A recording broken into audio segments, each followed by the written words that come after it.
तेज खबर, पैनी नजर।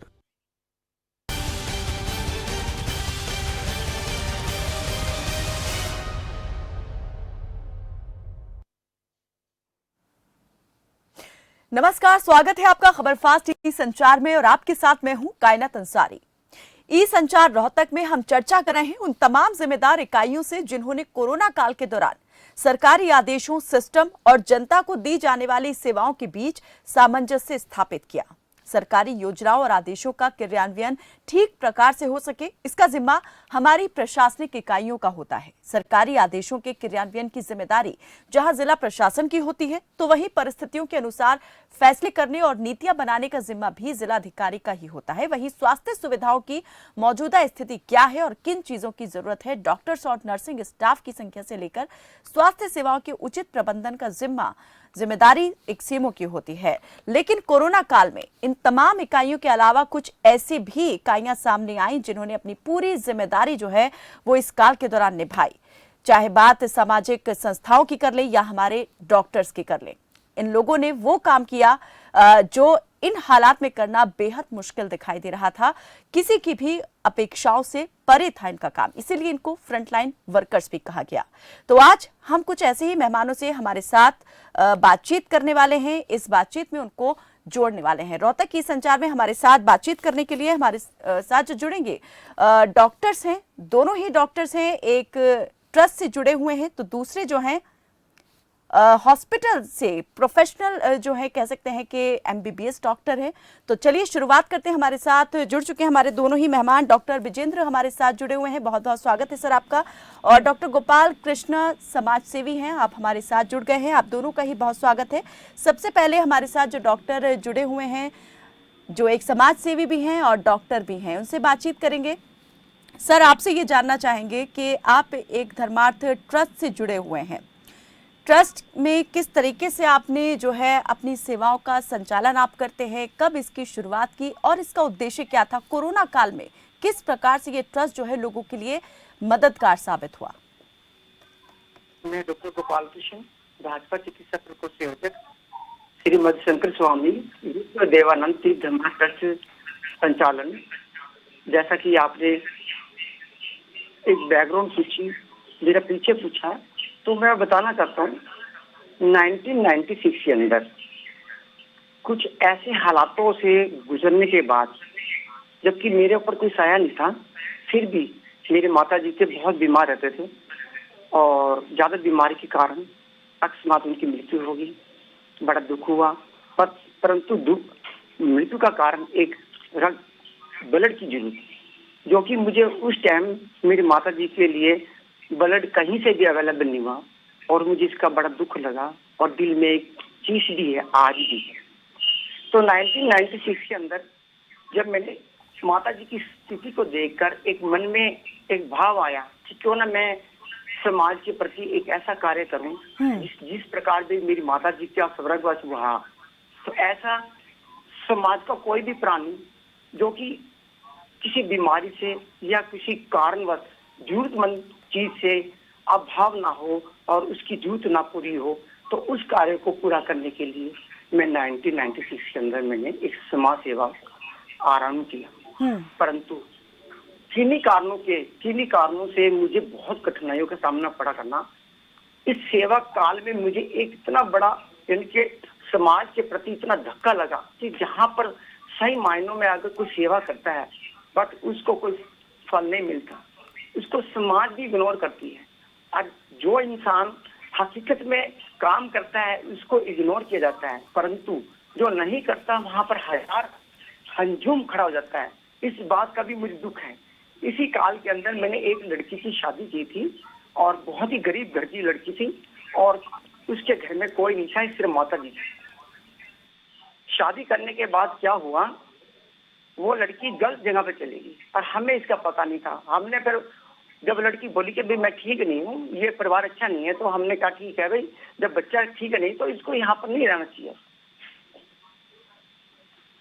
फिर भी मैंने क्या है उनको समझाया कि नहीं देखो, जब बेटा नहीं रहना चाहता तो क्यों आप जबरदस्ती कर रहे हैं, परंतु ऐसा नहीं हुआ। और वो एक ऐसा कारण बना कि शादी की और समाज के अंदर मुझे इतना लज्जित होना पड़ा कि जिसकी कोई मैं व्याख्या नहीं कर सकता, कि जहाँ पर एक हकीकत में जो कार्य चल रहा है, जिसने हकीकत में एक सच्चाई से जिसने सेवा की है, और समाज उसको यानी कि अच्छी निगाह से ना देखना, तो सबसे बड़ी दुख की बात है। तो उस घटना से और भी ज्यादा दहशत में हुआ, परंतु मैं हारा नहीं। फिर मैंने जो 2010 के अंदर हमने एक संस्था ट्रस्ट का निर्माण किया, और उसके माध्यम से आज ट्रस्ट ने इतना कार्य किया है कि मैं तो क्या कहूँगा कि जो मेरे संपर्क में हैं वही बता सकते हैं हमने ट्रस्ट के माध्यम से समाज के प्रति हमने क्या क्या सेवाएं की हैं। गोपाल जी, हम ये भी आपसे जानना चाहेंगे, जब कोरोना काल शुरू हुआ तब कितना बदलाव आया आपके काम करने के, समाज सेवा के इस तरीके में? किस तरीके से आप समाज के उन लोगों से जुड़े जिन्हें वाकई में जरूरत थी, जो उस वक्त बेआसरा थे, सहारे की तलाश में थे, और जिन तक कई ऐसे भी लोग थे जिन तक सरकारी सुविधाएं पहुंच नहीं पा रही थी? देखो, ऐसा है, ये तो एक प्राकृतिक नियम है कि कोई भी आपदा आती है तब 100 साल में एक आपदा जरूर नहीं आती है, नया वायरस आता है। जैसे कि चाइना द्वारा एक कोरोना वायरस अगर देखा जाए तो एक बहुत बड़ी जिम्मेदारी थी जिसको निभाना कोई आसान नहीं था जी। परंतु सरकार की तरफ से जो आइसोलेशन वार्ड बनाए गए थे, और जो ऑक्सीजन के लिए इन्होंने जो मरीज के लिए जो ऑक्सीजन लेवल की जो कमी थी जी, हमने ये देखा कि सबसे ज्यादा खतरनाक अगर जो था तो वो ऑक्सीजन लेवल था, जो कि सरकार की तरफ से नहीं पूरा हुआ, परंतु सामाजिक संस्थाओं के सहयोग से हमने ये क्या है ऑक्सीजन लेवल और आइसोलेशन के जो हमने वार्ड जो हमने बनाए, और लोगों को जो कोरोना से ग्रसित थे, जो कोरोना बीमारी से लड़ रहे थे, हम उनका एक सहारा बने। हमने इनको दूर दराज तक जहाँ भी कोरोना का कोई भी मरीज था, हमने उनको पूरी यानी कि सेवाएं दी, उनको यानी कि मेडिसिन पहुंचाई, और जिस चीज की भी जरूरत थी वो हमने दी जी। तो श्रीमद शंकरा स्वामी विश्व देवानंद तीर्थ धर्मार्थ ट्रस्ट, जिसने कोरोना काल में ये सेवाएं जो है वो उपलब्ध करवाई हैं। भिवानी चुंगी स्थित ये ट्रस्ट पिछले 12 साल से अपनी स्थापना के समय से ही लोगों की सेवा में समर्पित है, और इस ट्रस्ट के सदस्य अभी हमारे साथ बातचीत कर रहे थे, गोपाल कृष्ण। अभी उनसे हमारा संपर्क जो है नहीं हो पा रहा है ठीक प्रकार से, उनसे दोबारा हम संपर्क जो है वो साधेंगे और आगे जानने की कोशिश करेंगे कि कोरोना काल के दौरान उन्होंने कैसे अपनी इस सेवा को, इस कर्तव्य को जो है वो निभाया है, और अभी किस तरीके से वो लोगों की भलाई के लिए काम कर रहे हैं, समाज के लिए काम कर रहे हैं। इस वक्त हमारे साथ एक और मेहमान जुड़े हुए हैं जो कि डॉक्टर हैं, और डॉक्टर विजेंद्र हमारे साथ जुड़े हुए हैं। जाने माने डॉक्टर हैं, MBBS MD medicine doctor Vijendra Positron multi speciality cancer hospital Rohtak में है, यहाँ पर ये कार्यरत हैं और लंबे समय से यहाँ अपनी सेवाएं दे रहे हैं। तो मैं जानना चाहूंगी डॉक्टर विजेंद्र, जब ये महामारी शुरू हुई उस वक्त लोग बहुत अनजान थे, डरे हुए भी थे, क्योंकि इसके बारे में जानते नहीं थे, एक दूसरे से संपर्क नहीं कर पा रहे थे। तो उस वक्त में आपने किस तरीके से चीजों को देखा, समझा और इन हालात को टैकल किया? जी बिल्कुल, आप सही कह रहे हैं कि स्टार्ट में जिस टाइम फर्स्ट वेव थी तो सब घबराए हुए थे, इस बीमारी से काफी डरे हुए थे कि आगे इस बीमारी को लेकर क्या रहेगा। जैसे जैसे टाइम आगे बढ़ा तो इस बीमारी के बारे में फर्स्ट वेव में काफी लोगों को जागरूक किया कि इससे कैसे बचाव रखना है, और अगर किसी को सिम्टम कोविड से रिलेटेड अगर किसी को भी सिम्टम कोई अपीयर होता है तो उसकी कैसे जांच करवानी है, उसके बाद डॉक्टर से संपर्क करके उसका कैसे इलाज करवाना है, वो सब कुछ जो है ना एक जागरूकता अभियान वो चलता रहा। और जैसे जैसे लोगों को इसके बारे में पता चलता रहा तो लोग जागरूक होते रहे, और ये जो कोविड से रिलेटेड लोगों में एक जागरूकता आती रही, और साथ साथ ट्रीटमेंट का भी एक धीरे धीरे प्रोटोकॉल डेवलप हुआ, जिससे कि आगे पेशेंट्स को ट्रीट करने में काफी आसानी रही। इस दौर ने लोगों के आचार विचार और व्यवहार को पूरी तरीके से बदल दिया है। एक दूसरे से जुड़ने की जो पहले की हम देखते हैं व्यवस्थाएं थी, वो अब नए तरीके की दिखाई देती हैं। एक मरीज और डॉक्टर के बीच में जो रिश्ता होता है, क्या उस पर भी इस वजह से कोई असर पड़ा है? कुछ बदलाव आए हैं, कुछ चेंजेस हुए? जी बिल्कुल। जैसे कि पहले की मुकाबले अब जो पेशेंट्स डॉक्टर देख रहे हैं वो काफी अच्छा है, और एक फेस उसमें एक नजर आता है डॉक्टर और पेशेंट्स के बीच में। और अब जैसा कि कोविड से रिलेटेड लोगों में एक अच्छी जानकारी है, तो हमें भी आसानी रहती है कि इससे रिलेटेड जो भी पेशेंट्स को हमें एक्सप्लेन करना है, उस बीमारी की जो भी कॉन्सिक्वेंसेज हैं, जो भी कॉम्प्लिकेशन उससे रिलेटेड हो सकते हैं। और तो अभी ये देखा गया है कि लोग उसको काफी अच्छे से समझ पा रहे हैं कि ये क्या बीमारी है, इसकी क्या ट्रीटमेंट है, क्या सावधानी है। डॉक्टर साहब, हम ये भी आपसे जानना चाहेंगे, जब ये सब कुछ शुरू हुआ था उस वक्त चीज़ें किस तरह से बदल रही थी आपके आसपास में? आपने कैसे देखा कि जो डॉक्टर्स हैं वो खुद इस बात को लेकर के परेशान हैं, हैरान हैं कि आखिर करें तो करें क्या? मरीज का उपचार किस तरह से आप लोग कर रहे थे उस दौरान में? क्या क्या सावधानियां आपकी तरफ से बरती जा रही थी, और क्या आपके सहयोगी खुद उस दौरान जो है उस बीमारी की चपेट में आए जब आप लोग मरीजों का इलाज कर रहे थे? जी बिल्कुल। स्टार्टिंग में बड़ी थोड़ी सी लोगों को इससे परेशानी आई कि इससे कैसे सावधानी रखनी है, किस हिसाब से बचना है इससे।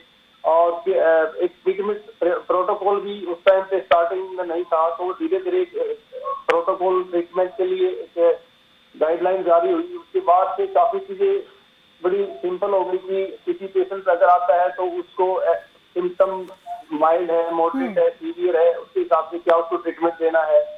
और जैसे जैसे गाइडलाइन गई उसके हिसाब से काफी सिंपल हो गया।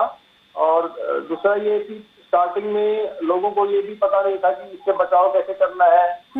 जैसे जैसे टाइम निकला, मास्क लगाना और फ्रीक्वेंट हैंड वॉशिंग, अपनी पर्सनल प्रोटेक्शन रखना, ये सब कुछ लोगों ने ऑप्ट किया। और जैसे जैसे हमारा स्टाफ है पूरा वो ट्रेन स्टाफ है, और हमारे पास जैसे कि 30 बेडेड जो है कोविड है, जिसमें कि 16 बेडेड आईसीयू है जी। और उसमें सब इससे रिलेटेड जो भी प्रोटेक्शन हम रख सकते थे वो सब अवेलेबल है। जैसे पीपी किट है, मास्क है, सैनिटाइजर है।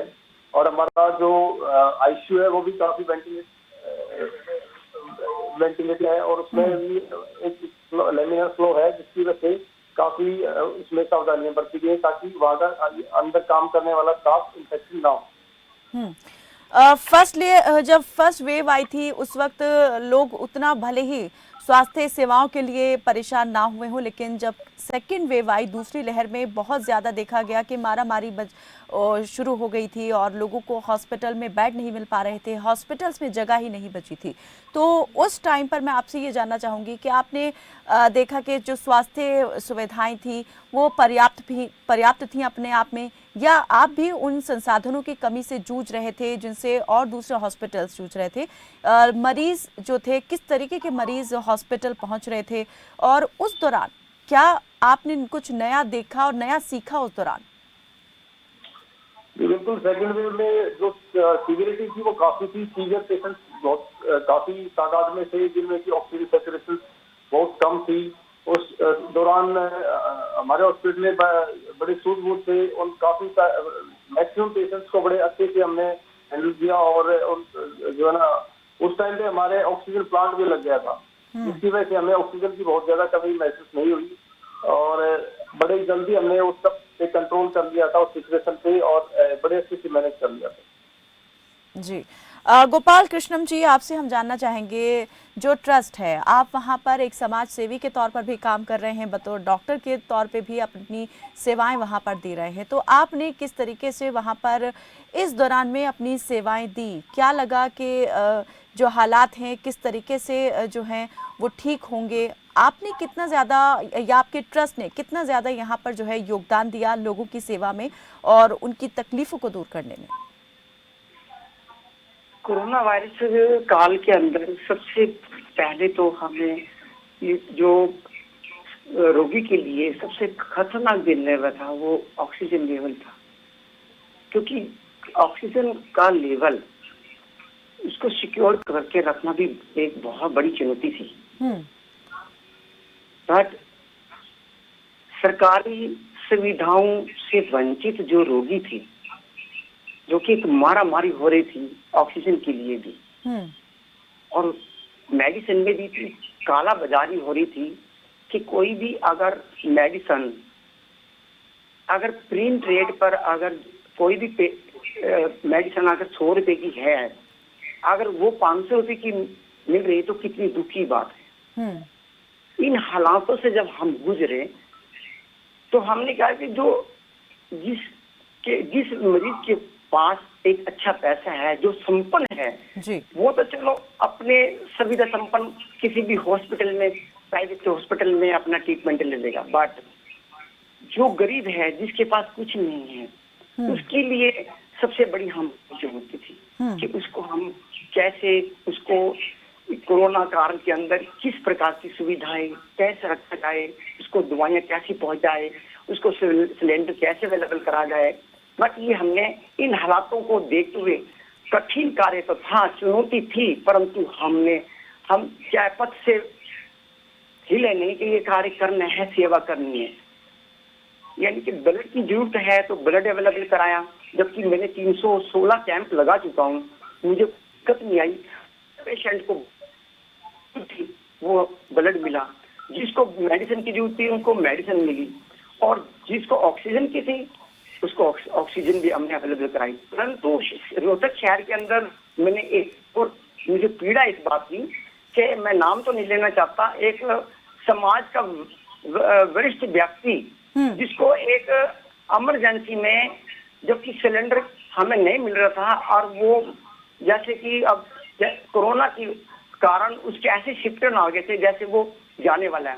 परंतु हमने आखिरी सांस तक ये लड़ाई लड़ी कि हमने उनसे बोला टेलीफोन करके कि सर हमें एक सिलेंडर की जरूरत है। कहते हाँ नंबर ले लो, आप फोन पे बात कर लो।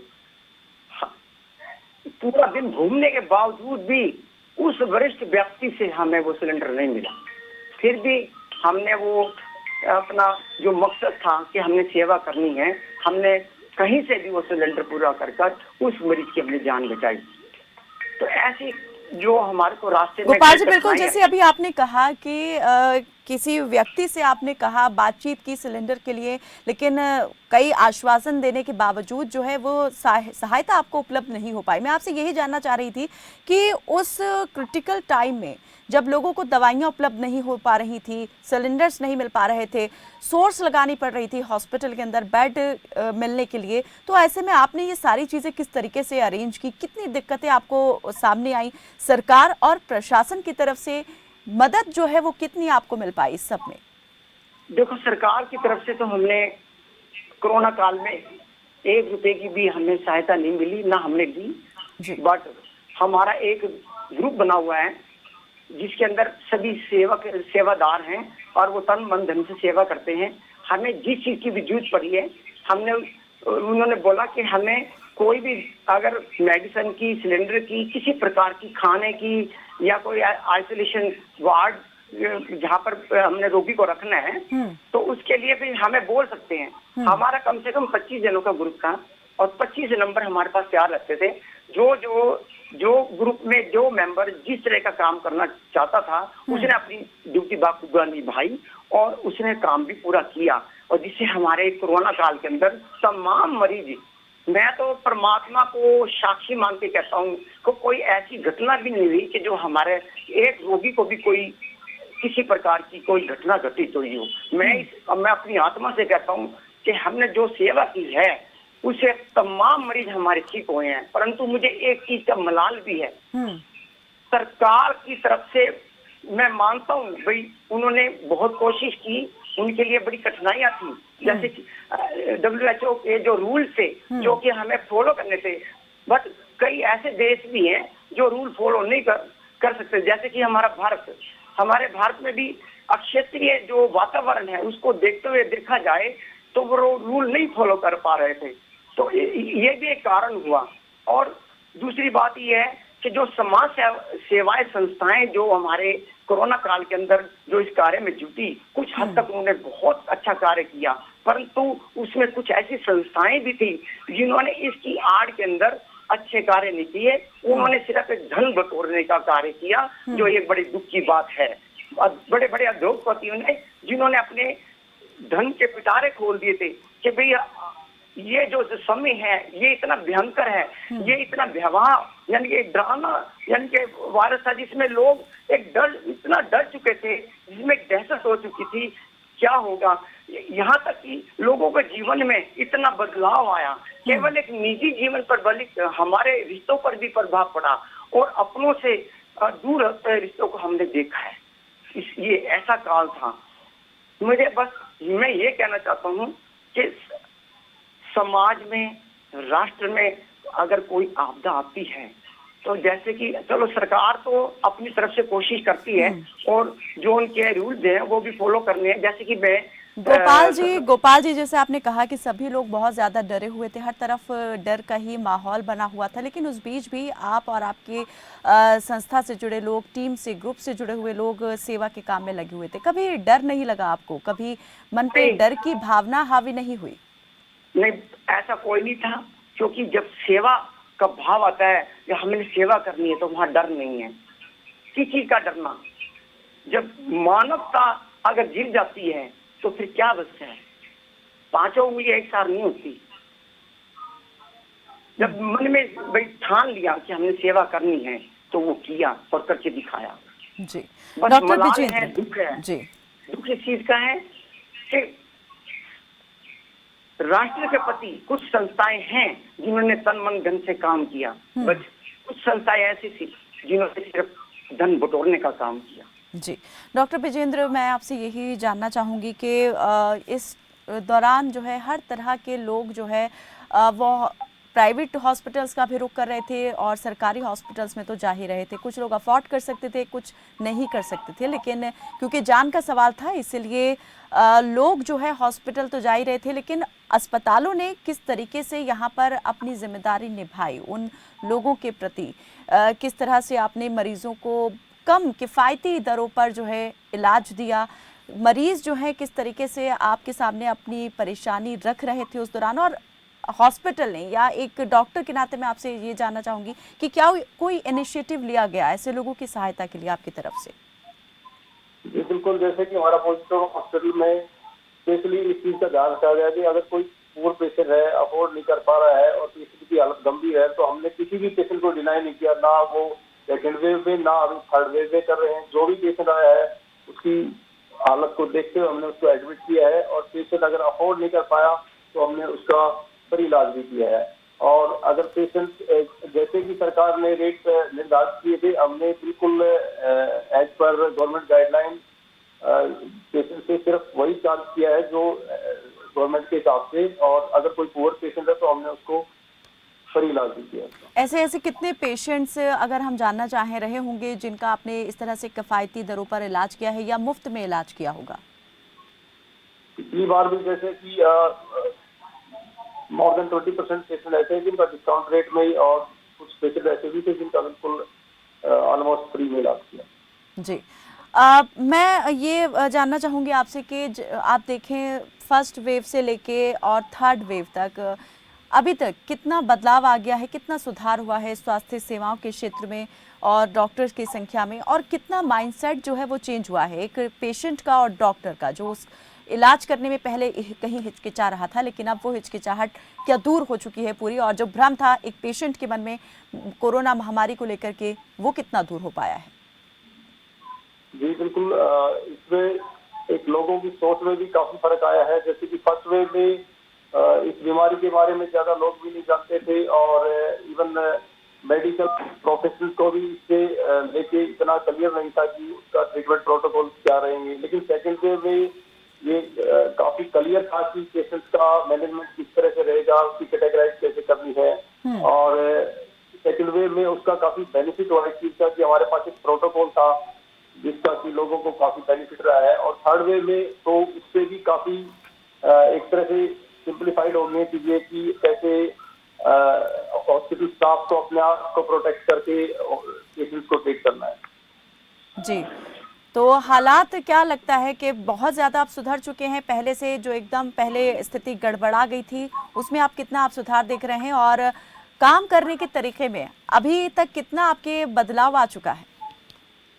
जी बिल्कुल सही कह रहे हैं कि सेकेंड वेव में जैसे कि कुछ हॉस्पिटल्स में ऑक्सीजन की कमी थी, वो उन हॉस्पिटल्स ने भी इसका पूरी करने की कोशिश किया है, और गवर्नमेंट की तरफ से भी वो ऐसी इस टाइम पे कोई भी देखा नहीं गया कि ऑक्सीजन की कोई कमी है या किसी इक्विपमेंट की कमी है या मेडिसिन की कोई कमी है। तो इस बार गवर्नमेंट और हॉस्पिटल पूरे तैयार है कि सिचुएशन से निपटने के लिए। जी, तो भविष्य को लेकर अभी क्या सोचते हैं कि अभी और हालात किस तरीके से जो हैं हो सकते हैं, और तैयारी जो है वो किस प्रकार से आप लेकर चल रहे हैं? क्या लगता है, क्योंकि अभी कोरोना पूरी तरीके से ख़त्म नहीं हुआ है, अभी कोरोना का खतरा जो है सरों पर मंडरा ही रहा है। ये बात और है कि अभी जो है संक्रमण उतना ज़्यादा हम कहें कि खतरनाक नहीं दिखाई दे रहा है जितना सेकेंड वेव में दिखाई दे रहा था। तो अभी तैयारी जो है वो किस तरीके की लेके चल रहे हैं डॉक्टर्स और हॉस्पिटल्स? जी बिल्कुल, अभी भी हमारा वो कोविड को लेके हम पूरा अपना जो आईसीयू मेंटेन है, और वो सभी मेडिसिन और इक्विपमेंट हमारे पूरी तरीके से हम तैयार रखते हैं कि कोई भी परिस्थिति आए, कितना भी पेशेंट्स का सीवियरिटी हो, उससे रिलेटेड हम उसको निपटने के लिए पूरी तरीके से तैयार हैं जी। और अभी कोविड के केसेस चल ही रहे हैं, लेकिन इस बार कोविड की वजह से सीवियरिटी उतनी ज्यादा नहीं है। कुछ पेशेंट जो कि ऑलरेडी पहले किसी बीमारी से ग्रस्त हैं, जो कोमोर्बिड कंडीशन है जिन पेशेंट्स में, उनको पेशेंट्स को कुछ नुकसान है इस टाइम पे। तो गोपाल जी, मैं आखिरी प्रतिक्रिया आपसे भी लेना चाहूंगी क्योंकि वक्त अब इस चर्चा को समाप्त करने का हो चला है।